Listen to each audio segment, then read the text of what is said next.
Hello everyone, welcome to Barry's Book Reviews.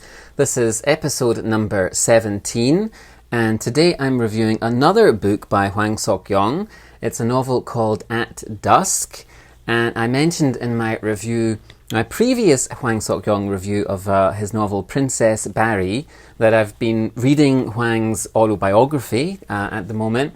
So I've been revisiting some of his novels and short stories just because I'm reading his memoir just now. And At Dusk was originally published in Korea in 2015, with the English translation following in 2018. I'm pretty sure it's his most recent fiction publication. It was followed by his autobiography, which is called The Prisoner, which was just published this month in September 2021.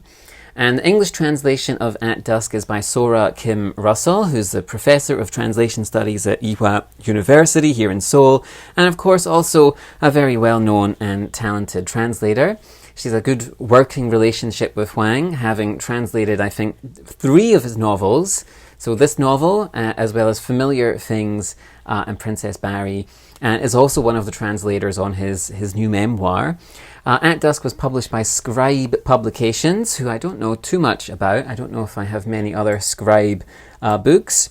And At Dusk tells the story of a rich, successful, older man nearing the end of his career. This man is an acclaimed architect with a career spanning several decades, and his friends are beginning to die. His friends are about the same age as him, are beginning to pass away. He's estranged from his wife and his family, and as such he finds himself increasingly given to reflection. So he looks back on his life and his role in shaping modern Seoul as an architect and asks himself, did he make the right decisions? And what impact have his actions had on the people around him? He grew up poor in a slum. His parents ran a fish cake stall, but his own progress mirrored the economic development of Seoul and South Korea generally. And as South Korea rose into a rich, developed, ultra-modern country after the Korean War, so too did he become wealthy and successful. At the beginning of the novel, a young man gives this architect a note. I should say what his name is. I've momentarily forgotten. Park Minwoo. So the architect, the main character, is called Park Minwoo. And at the beginning of the novel, a young man gives him a note from a childhood friend that he hasn't thought about in years. And it's this note that inspires him to reflect and look back over his life. At the same time, the novel has another strand set in the present day, the time in which the architect, Park Minwoo, is an older man. And this character is a young woman. She's in her late 20s. And she's struggling to get by as working in the theatre. She wants to be a playwright, but she has to work several jobs. She's constantly tired. She struggles to make ends meet. She has a bad diet. She doesn't really have a love life to speak of. Almost no time to sleep. And of course, very little money. And the novel contrasts these two lives and asks, is one responsible for the other? And over the course of the novel, we will see how they intersect or cross paths in unexpected ways. So this is a novel about a successful man in the late stages of his career from one of Korea's most successful novelists. So could there be an autobiographical element to the story? Is Hwang Sok-yong reflecting on his own career and his own life with this book? And it's very tempting to read the story like that. Hwang is very successful, he's had a long career, also had a difficult childhood, and now we have to assume lives very comfortably. So there are absolutely parallels available for us to observe. And Hwang Sok-yong is a fascinating character in general. He's a justly celebrated writer at home and internationally. And while contemporaries like Lee Moon-yeol don't seem to be producing new work, I apologise to to Lee Min-yeol if that's not true. But Hwang, over the last decade, seems to have entered a period of sustained creativity. He's still engaging with contemporary society and the world. His recent books, At Dusk, Familiar Things, Princess Barry, are generally excellent. They really show an artist with lots still to say, still operating at the peak of his powers, and still engaging with big issues in Korea as well as the rest of the world. And, Hwang has had a very rich life packed with incident and sometimes controversy. And I talked a little about his background in a couple of the earlier reviews, in my Princess Barry review and the Road to Sample review. But his life story really is fascinating. So let me just talk about this a little bit more. So perhaps more than any other living writer, his turbulent life reflects the dramatic historical developments and chaotic changes that have swept across the Korean peninsula, redefining both the North and the South over the last 70 or so years. He's been an outspoken critic of several Korean governments, he's been a prominent dissident, and he's generally seen as one of Korea's most politically engaged writers. He was born he was the fifth of five siblings in 1943 in Manchuria, and like many families displaced by war, the Hwang family was poor, and they lived an itinerant lifestyle fraught with upheaval and the challenges of poverty. And after the liberation of Korea, they first moved to Hwanghae province, which is now located in North Korea, and they lived there for several years before moving down to the Yeongdungpo district of Seoul. And then after the outbreak of the Korean War in 1950, they moved to Daegu. And during the Korean War, the family were forced to move regularly, with the young Hwang frequently transferring from school to school and place to place, and never staying anywhere long enough to put down any roots. As a student, he was jailed and arrested for going to a student protest, and around that time he travelled the country working at factories and on construction sites, which he obviously drew on in some of his stories. I talked about that in the Road to Sample review. And after several years of this sort of transient wandering, he joined the Marine Corps in 1966 and was dispatched to fight in the Vietnam War the following year as part of the Blue Dragon unit, the big Korean unit in Vietnam War. And he drew on those experiences for another great book called The Shadow of Arms, which I'll try and review at some point in the future. And Hwang was living in the Gwangju region when the Gwangju massacre happened, and he was deeply disturbed that the government could treat its own people that way.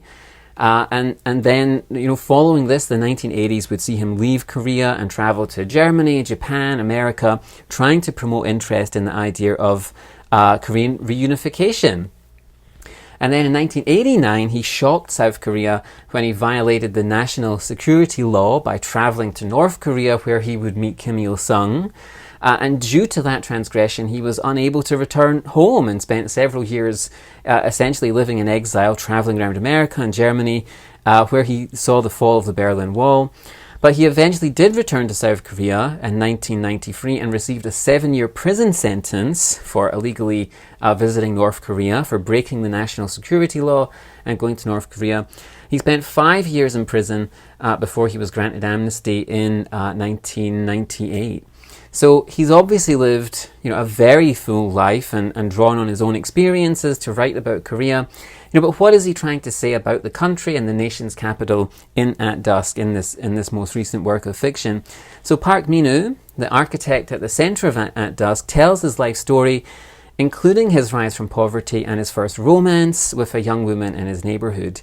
So we learn about his involvement with the Shoeshine Boys, a sort of small gang of various lowlifes and part-time gangsters and thieves, and how he escapes that life because he has an aptitude for studying.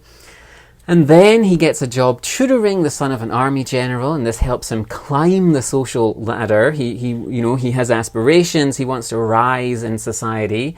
I'm sure we can think of many other famous stories with social climbing, with protagonists who want to climb the social ladder.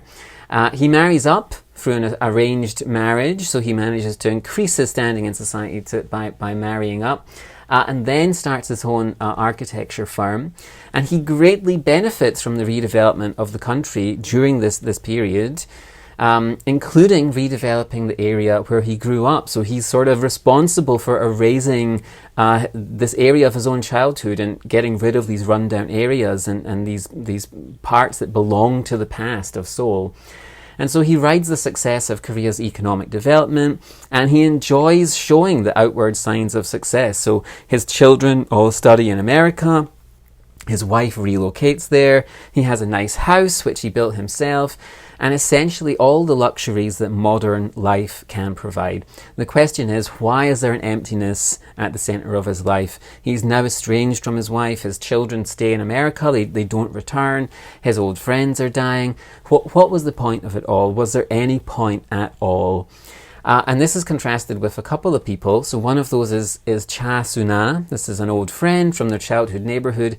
Their lives cross paths at various times over the decades. And at one point, she too seemed like she was destined for a bright future, but it doesn't pan out for her the way it does for Park. So we also get parts of her life story, and it's a story of misfortune and hardship and struggle and ultimately tragedy.